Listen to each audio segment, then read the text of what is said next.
بریم ببینیم رنگ گوشت این ماهی که تو خونه بزرگ شده چه رنگی. جا همه دوستان خالی.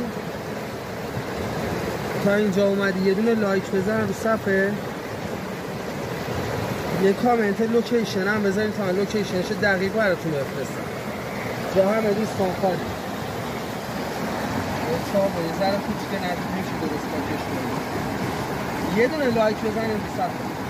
دمتون گرم. همه رزاده خوش.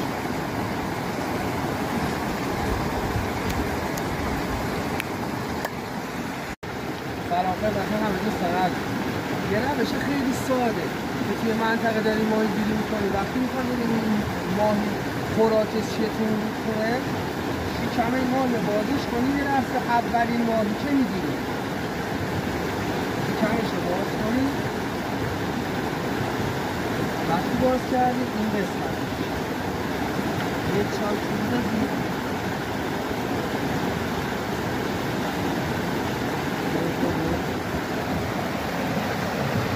یعنی یه چاک میندازید میبینید چی خورده این ماهی.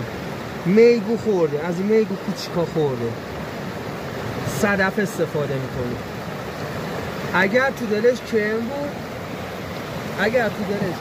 بود یا بچه ماهی بود حتما تخم سالمون استفاده کنید. هر جا رفتید ماهی گیره اولین ماهی که گرفتید شکمشو باز کنید ببینید خوراکش چیه تو رودخونه.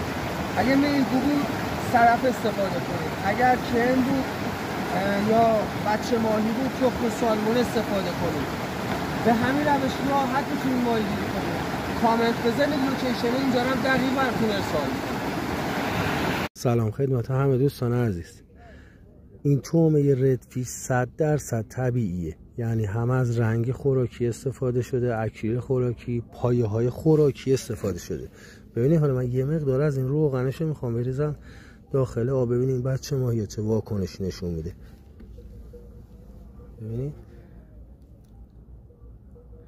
پخش بوی بسیار زیادی داره. ببینید چیکار میکنم برای روغنش. یه مقدار دیگه شم میپاشم تو آب. ببینید از نزدیک نگاه کنید 100% طبیعی. کوچکترین چیز شیمیایی داخلش بود یه دونه این بچه ماهی نزدیکش نمیشد. ببینید همه رو خوردن. طعمه ردفیش جذب خیلی بالایی داره برای قزل. یه بار امتحان کن پشیمون نمیشه.